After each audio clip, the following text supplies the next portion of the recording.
দর্শক মন্ডলী, সুখেরই আশা যত দিয়ে গেছে ফাঁকি, আপনারাই আমার শেষ ভরসা, নেই তো বলার বাকি। রসের ভারীতে টই টই ভয়ে গানের সুর, নাচে গানে ভরপুর, শিল্পীর কণ্ঠে ভয়ে গানের সুর, আমাদের বিভাগ রংপুর। কখনো হানিফ সংকেতের কণ্ঠে উপস্থাপনা, কখনো গ্রাম বাংলার সুরে গান আর গীত, আবার কখনো মাঠের উত্তেজনায় ধারাভাষ্য।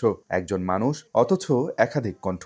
দর্শক মন্ডলী, বাংলাদেশে একসময় তিনি ছিলেন অন্যের মুখাপেক্ষী, এখন হয়েছেন অনেকের অনুপ্রেরণা। বাংলাদেশের অনেকের উপস্থাপনা, অনুকরণ, আঞ্চলিক ভাষায় গান এবং খেলার ধারাভাষ্য দিয়ে নেট দুনিয়ায় জনপ্রিয়তা পেয়েছেন রঞ্জু মিয়া নামে এই তরুণ। পুরো রংপুর অঞ্চলে পরিচিতি পেয়েছেন ভাইরাল রঞ্জু নামে। ছোটবেলা থেকেই যখন তখন বিটিভিতে ইত্যাদি দেখতাম। হানিফ সংকেত স্যারকে শ্রদ্ধা করি, সম্মান করি, তাকে অনুকরণ করি। এই জায়গাটায় মানুষ বেশি আমাকে ভালোবাসতেছে। আমাদের উত্তরবঙ্গে যে সকল দর্শনীয় স্থান আছে, সেই স্থানগুলো হচ্ছে আমি হানিফ সংকেত স্যারকে শ্রদ্ধা সম্মান জানিয়ে তার মতো উপস্থাপনা করার চেষ্টা করি।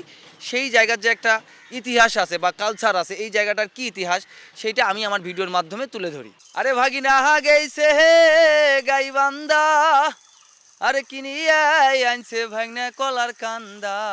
অভাবের সংসারে পরিবারের হাল ধরতে মাধ্যমিকের শুরুতেই পড়ালেখা থামিয়ে দিতে হয় তাকে। বর্তমানে নেট দুনিয়ার আয় দিয়ে পরিবারের ঋণ শোধ করা সহ এখন নিজেই খুলেছেন একটি ব্যবসা প্রতিষ্ঠান। ক্লাস 6 থেকে পড়াশোনা করার পর আমার পড়াশোনার যাত্রা শেষ হয়, মানে অভাবের কারণে। তখন থেকেই খেলাধুলাকে পছন্দ করতাম, পথনাটক করতাম।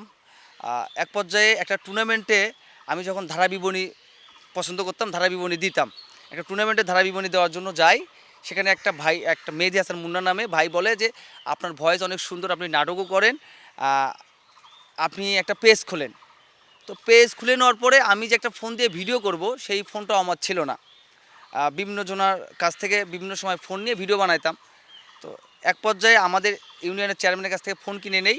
সেই ফোন দিয়ে আমি যেখানে সাংস্কৃতিক অনুষ্ঠান হয় বা খেলাধুলা হয়, সেখানে গিয়ে লাইভ করতাম। দারিয়াপুর গ্রামের মোহাম্মদ হায়দার আলীর ছেলে রঞ্জু মিয়া। দুই ভাই, এক বোনের মধ্যে রঞ্জু সবার ছোট। দরিদ্র পরিবার থেকে উঠে আসা রঞ্জুর কন্টেন্ট ক্রিয়েটর হওয়ার শুরুটা মোটেও সহজ ছিল না।